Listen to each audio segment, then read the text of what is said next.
Captain Jake Martinez stared out at the massive space station floating in the void. Kepler 7 looked like a giant metal flower with petals made of steel and glass. Ships from dozens of different worlds docked at its arms. Some looked like flowing water frozen in metal. Others had spikes and edges that hurt to look at. The human ship Aurora Dawn looked plain and boring next to them. First time meeting aliens, and we show up in a flying brick, Jake muttered to himself. Ambassador Lisa Thompson walked onto the bridge. She wore a crisp blue uniform with Earth's flag on her shoulder. Her dark hair was pulled back in a neat bun. She looked calm, but Jake could see the excitement in her eyes. Ready to make history, Captain? Lisa asked. Jake nodded. Psst. Anyone can be for something like this. The radio crackled to life. A voice spoke in perfect English, though it sounded like metal scraping against stone. Human vessel Aurora Dawn. You are cleared for docking bay 7. Prepare for atmosphere. Doctor. Kevin Brooks joined them at the window. He was a thin man with gray hair and thick glasses. He carried a tablet full of notes about alien psychology. Remember, these beings have ruled the galaxy for thousands of years. They're used to being in charge. What do we know about them? Jake asked. Lisa pulled up a hologram, showed a tall creature with silver skin and 4 arms. Its head was long and narrow with large black eyes. Sharp teeth filled its mouth. This is a Zephyrian. They're the leaders of the Galactic Confederation. Fast, smart, and deadly. They've never lost a war. The creature in the hologram looked like it could tear a person apart without breaking a sweat. Jake tried not to think about that. They docked at the station without any problems. The airlock opened with a soft hiss. Jake, Lisa, and Kevin stepped into a corridor that glowed with soft blue light. The walls curved in strange ways that made Jake feel dizzy. A group of aliens waited for them. The Zephyrian from the hologram stood in the center. 2 other creatures flanked it. One looked like a walking tank made of black rock. The other had too many eyes and tentacles where arms should be. The Zephyrian stepped forward. When it spoke, its voice rumbled like distant thunder. I am High Commander Vexstar of the Zephyrian Empire. Welcome to civilized space, humans. Lisa bowed slightly. Thank you, Commander. I am Ambassador Lisa Thompson. This is Captain Jake Martinez and Dr. Kevin Brooks. Vexstar looked them up and down. His black eyes showed disappointment. You are smaller than we expected. Your world is listed as a death planet in our records. We assumed you would be larger. Death planet? Kevin asked. The rock creature spoke in a voice like grinding stone. Your world has predators, natural disasters, and toxic atmosphere. Most species would die within days. Jake laughed. Earth's not that bad. Sure, we have some dangerous animals and the weather can be rough, but people adapt. All 3 aliens took a step back. Their translator devices started beeping rapidly. You find danger amusing? Vexstar asked. Not amusing, just normal, Jake said. You learn to deal with it. They walked through the station's corridors. Other aliens stopped to stare at the humans. Some whispered to each other in languages that sounded like music or breaking glass. Jake noticed that most of them had sharp teeth or claws or both. Entered a large room with a round table. The aliens sat on one side. The humans sat on the other. A small device in the center of the table hummed softly. This is a psychological evaluation, Vexstar explained. Standard procedure for new species. We need to understand how your minds work. Dr. Brooks pulled out his tablet. We brought some information about human psychology. Would that help? Please share, Vexstar said. Kevin cleared his throat. Humans are omnivores. We eat both plants and meat. We evolved from hunting animals, but not the kind of hunting you might expect. The aliens leaned forward. Their translator devices beeped faster. How do humans hunt? The tentacled alien asked. Persistence hunting, Kevin said. Ancient humans would pick a target and chase it for hours or even days.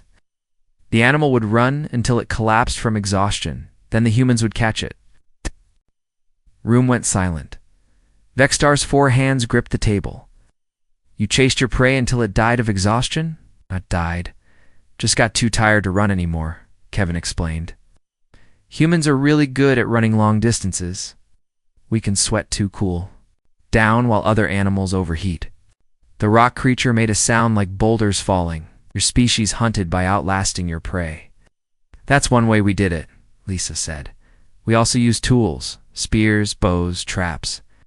Later we invented guns. Guns, Vexstar asked. Jake nodded. Weapons that throw small metal pieces very fast. They can kill from far away. The translator devices were beeping so fast they sounded like alarms. The tentacled alien was changing colors rapidly. You developed weapons to kill other humans? Vexstar's voice was barely a whisper. Well, we used them for hunting animals too, Jake said. But yeah, humans have always fought each other. Wars, duels, that sort of thing. Dr. Brooks added, competition is part of human nature. We compete in everything. Sports, business, even games. Games. The rock creature asked. Mock battles for entertainment, Lisa explained. Some humans play games where they pretend to hunt or fight. Vexstar stood up suddenly. Its silver skin had turned pale. Excuse me, we need to consult our records. The three aliens left the room quickly. Jake could hear them talking in urgent whispers outside. That went well, Kevin said. Lisa frowned. It's maybe too well. Did you see how they reacted? Jake shrugged. They asked about human psychology. We told them. Through the window, Jake could see ships moving away from the station. Some were leaving very quickly. I think we might have said something wrong, Lisa said. The door opened and Vexstar returned alone. It looked nervous. We have reviewed your information. The council needs time to process this data. Is there a problem? Jake asked. No problem, Vexstar said quickly. Your species is very ... interesting. We will reconvene tomorrow. As the aliens left, Jake heard one of them say something that made his blood run cold. Even through the translator, the meaning was clear. They hunt their own kind for sport. Jake looked at Lisa and Kevin. They had heard it too. I think we're in trouble, Lisa whispered. Outside the window, more ships were leaving the station. The galaxy's apex predators were running away from three humans who had done nothing but answer questions honestly. Jake had a feeling that tomorrow's meeting was going to be very different. Commander Zixtel of the Montari shock troops had never felt fear. In 300 years of conquest across 12 star systems, nothing had made his warrior heart skip a beat.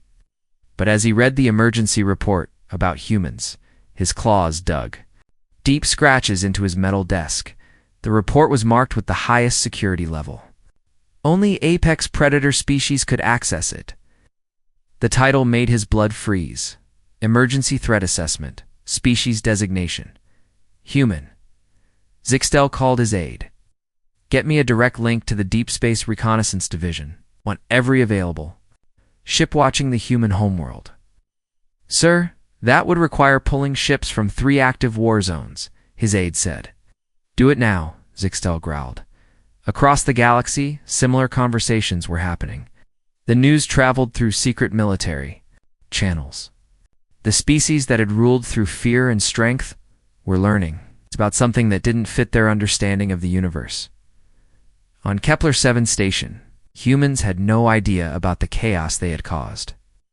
Marine Sergeant Amy Carter finished her morning run around the station's outer ring.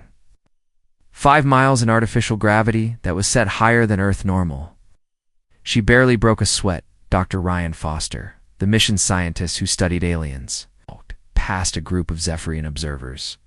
They were watching Amy through a window with instruments that measured everything from her heart rate to the force of her footsteps. Incredible, one Zephyrian whispered. She moves like she's hunting. Ryan stopped. Hunting. He's just exercising. Humans need to stay in shape. The Zephyrians looked at him with wide eyes. You exercise by running? Sure, most humans run, lift weights, swim. We need about an hour of exercise every day to stay healthy. The lead observer made frantic notes. How long can humans run without stopping? Ryan thought about it. Depends on the person. Marathon runners can go for hours. Some people do ultramarathons that last all day. One Zephyrian fainted. The others caught him before he hit the floor. Are you okay? Ryan asked. We must go, the lead observer said. They carried their unconscious friend away quickly. In the human quarters, Communications Officer Beth Williams was setting up a cultural exchange program. She had brought movies, books, and music from Earth the aliens had asked to learn about. Human entertainment. The first movie she showed was a simple adventure film. The hero fought monsters, saved people, and never gave up, even when things looked hopeless. To Beth, it was just a fun story. To the aliens watching, it was a documentary about human psychology. The human continues fighting, even after injury, one alien observer noted. He refuses to surrender despite impossible odds, said another. Notice how he shows no fear of death, a third added. Beth paused the movie. It's just make-believe. Humans love stories about heroes who don't quit. Make-believe, an alien asked. Fiction, stories we create for fun. This stuff doesn't really happen. The aliens looked at each other in confusion. The concept that humans created entertainment based on surviving impossible situations was beyond there. Understanding Captain Jake Martinez was having his own problems. He had been invited to dinner with Admiral Korthvas of the Hegemony Fleet. Admiral was a massive creature that looked like a walking mountain with too many teeth. Tell me about human military history, Admiral Korthvas said. Jake cut into his meal. It was some kind of alien protein that tasted like chicken. Where do you want me to start? We've had a lot of wars. How long do human conflicts typically last? Depends. Some wars went on for decades. The 100 Years' War lasted over a century. World War II was about 6 years. Admiral Korthvas dropped his eating utensil. 6 years? How did your species survive such extended conflict? Jake shrugged. People adapted. Civilians learned to live with rationing and air raids. Soldiers fought in terrible conditions for months at a time. Everyone just did what they had to do. Your non-combatants remained on the battlefield for years. Well, not exactly battlefields, but cities got bombed. People lived in shelters. Kids went to school between air raid sirens. Normal life kept going. Admiral was quiet for a long time. When he spoke again, his voice was very soft. Human children continued their education during active warfare. Of course, life goes on, right? Kids need to learn. Admiral Korthvas excused himself from dinner early. Jake could hear him making urgent calls in the hallway. Dr. Kevin. Brooks was giving a presentation about human medicine to a group of galactic physicians. He thought it would be a boring technical discussion. Instead, the alien doctors looked terrified. Humans can survive the removal of entire organs, one doctor asked. Some of them, sure. Appendix, gallbladder, one kidney, part of the liver. The body adapts. And you perform surgery while the patient is conscious? Kevin nodded. For some procedures. Local anesthesia blocks pain, but the patient stays awake. They can even talk to the surgeon. Several alien doctors had to leave the room. Kevin heard one of them being sick in the hallway. Did I say something wrong? Kevin asked. The remaining doctors looked at him like he was a monster. Your species cuts into living bodies, and the patients remain aware? It's not as bad as it sounds. Modern medicine is very safe. Safe. A doctor with multiple eyes stared at him. You consider surgical procedures safe? Well, there are always risks, but millions of operations happen every year. Most people recover just fine. The last few doctors left the room without saying goodbye. That evening, the human team met in their quarters. Everyone looked confused. The aliens are acting strange, Lisa said. They keep asking weird questions about normal human stuff. Amy tiled off from her shower. They watched me run today like I was performing some kind of ritual. One of them fainted.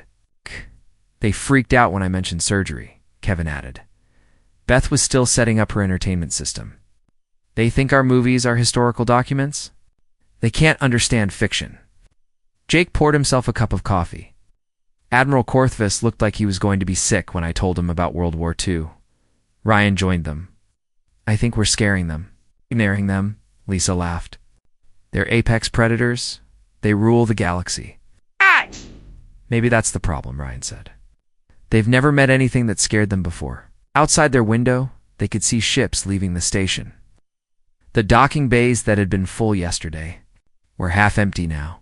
Where is everyone going? Amy asked. Jake checked the station's traffic reports. According to this, there's been a mass evacuation. Ships are leaving for the outer systems. Why? Lisa asked. Before anyone could answer, their door chimed. Vexstar stood outside with a small group of guards. The Zephyrian commander looked like he hadn't slept. We need to talk, Vexter said. His voice was tight with controlled panic. Of course. Lisa said, Come in. Vexter stayed in the doorway. His guards kept their hands near their weapons. We have been researching your species. The information we found is disturbing. Disturbing how? Jake asked. Your planet should not have produced intelligent life. The conditions are too harsh. The predators too dangerous. Yet humans not only survived, you became the dominant species. Kevin adjusted his glasses. Evolution is amazing, isn't it? This is not evolution, Vexter said. This is something else entirely. The Zephyrian commander looked at each human in turn. We need to understand what you really are. Because right now, the galaxy thinks you might be the most dangerous species we've ever encountered. Lisa stood up. That's ridiculous. We're peaceful explorers. Peaceful explorers who hunt their own kind for sport and let their children play in war zones, Vexstar said. The humans looked at each other in confusion. None of them understood what they had done wrong. Outside, another ship left the station, carrying the news about humans deeper into galactic space. The panic was spreading faster than anyone could stop it.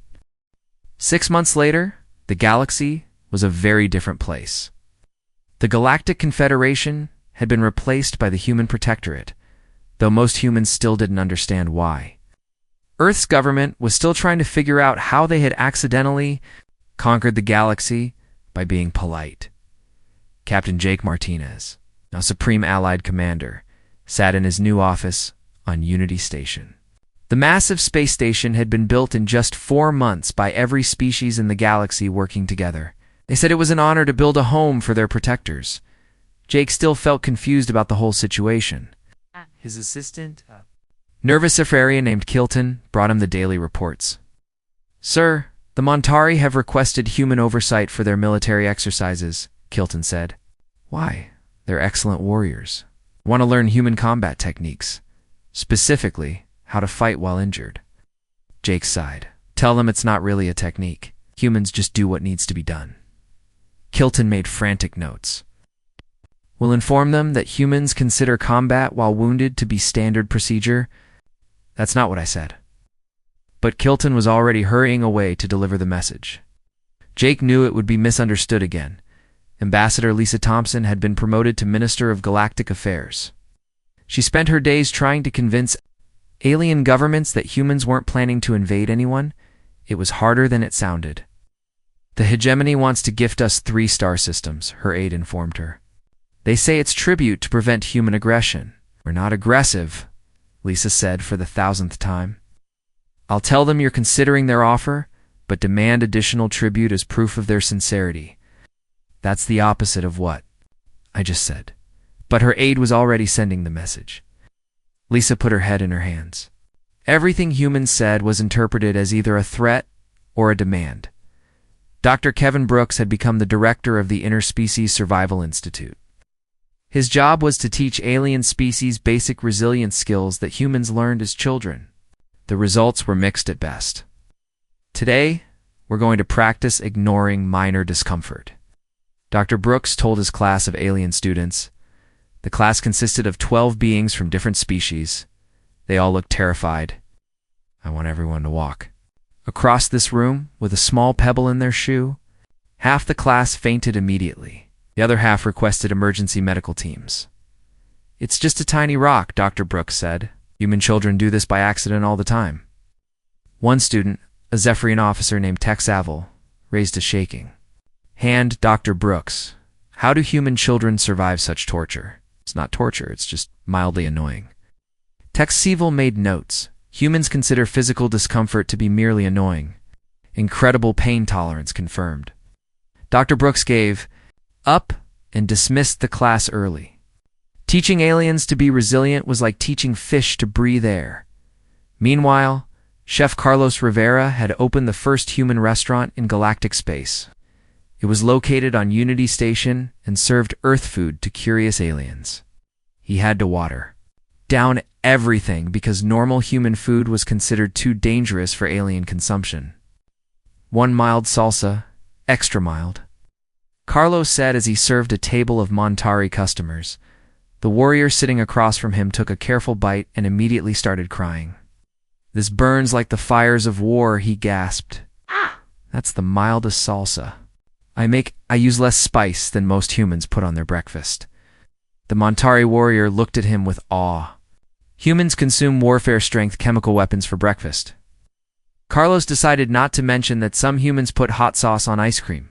Pilot Jenny Adams was now admiral of the human fleet. She commanded over 300 ships that had been gifted to humanity by grateful alien governments. The aliens insisted that humans needed a proper fleet to protect the galaxy. Jenny was reviewing patrol schedules when Commander Grathel requested a meeting. The massive Montari warrior entered her office and immediately knelt on the floor. "Admiral, why people request permission to join human crews? You want to serve on our ships? You wish to learn proper space combat techniques? Montari warriors have studied human battle philosophy. We understand now that true strength comes from fighting, even when victory is impossible." Jenny rubbed her temples. "We don't fight unless we have to, and we try to win when we do fight." Grathel looked confused. "But your training simulations show humans continuing to fight even with damaged ships and wounded crews. That's emergency training. We hope we never have to use it." "Credible," Grathel whispered. "Humans prepare for the worst while hoping for the best. Such wisdom." Jenny gave up trying to explain. "Fine. You can join our crews, but you have to follow human safety protocols." Grathel's eyes filled with tears of joy. "We will endure any hardship to learn from the galaxy's greatest warriors." The transformation of galactic society continued in strange ways. Human movies had been banned for being too psychologically disturbing, but alien filmmakers were creating new entertainment based on human philosophy. These movies showed heroes who never gave up, who fought impossible odds, and who protected the weak. Human music had become popular too, though most aliens could only listen to lullabies and gentle folk songs. Anything with drums was classified as battle music and required special permits. Earth's medical techniques were revolutionizing alien healthcare. The idea that patients could remain conscious during treatment had led to breakthrough advances in alien medicine. The fact that humans routinely survived injuries that would kill other species had forced a complete rethinking of trauma care. Human children had become legendary figures across the galaxy. The fact that they played contact sports, learned to ignore minor injuries, and went to school during emergencies had made them seem like young warriors in training. Several species had requested human teachers to help make their own children more resilient. President Maria Santos of Earth addressed the Galactic Council via video link. She was still trying to understand how humanity had become responsible for governing trillions of beings across hundreds of worlds. "We appreciate your confidence in humanity," President Santos said, "but we're not conquerors or overlords. We're just people trying to do our best." The assembled alien leaders took this as a sign of incredible humility. The galaxy's most dangerous predator species was so confident in their power that they pretended to be ordinary people. Admiral Martinez stood on the observation deck of Unity Station, looking out at the fleet of ships from dozens of worlds. They were all there to serve humanity, though humans hadn't asked for servants. Her brother Jake joined her at the window. "Any word from Earth about what we're supposed to do next?" "President says to keep doing what we're doing, apparently. We're good at accidentally keeping the peace." They watched as a group of Zephyrian children toured the station with their human guides. The alien children stayed close to the humans, feeling safe in their presence. Their parents had told them that humans were the galaxy's protectors, watching over everyone while they slept. "Think we'll ever figure out what we did to scare them so much?" Jake asked. Sarah shrugged. "Does it matter? They're happy. The galaxy is peaceful. No one's fighting wars anymore because everyone's too busy trying to impress us." A group of Montari engineers walked by carrying blueprints for a new type of ship. They were trying to build vessels that could meet human standards of durability. So far, no alien shipyard had managed to construct anything that humans considered properly safe. It's weird being seen as the galaxy's tough guys, Jake said. Could be worse. We could actually be as scary as they think we are. Sarah laughed. Can you imagine if they ever met actual human military specialists? We've been sending them diplomats and scientists. They both watched as Amy Carter jogged past the window, making her daily run around the station's outer ring. A group of young Zephyrian warriors followed her at a distance, trying to learn her technique. They had been training for months, but still couldn't keep up with a human marine doing her regular exercise routine. The universe is a strange place, Jake said. Yeah, but it's our universe now. Might as well take care of it. Across the galaxy. Human patrol ships maintained their routes between the stars. Most of the crews still didn't understand why alien pirates surrendered. Immediately when they identified themselves as human vessels, humans assumed it was because Earth had a good reputation for being reasonable and fair. The former apex predator species slept peacefully in their beds, knowing that somewhere in the darkness between worlds, human crews kept watch. They had found something they had never known they needed: parents, who weren't afraid of the monsters in the dark humanity had inherited. Guardianship of a galaxy that never realized it had been looking for someone to keep it safe, and the humans, being human, had accepted the responsibility without complaint and were doing their best to live up to expectations they still didn't understand. The galaxy was in good hands, even if those hands belonged to a species that still considered themselves the underdogs.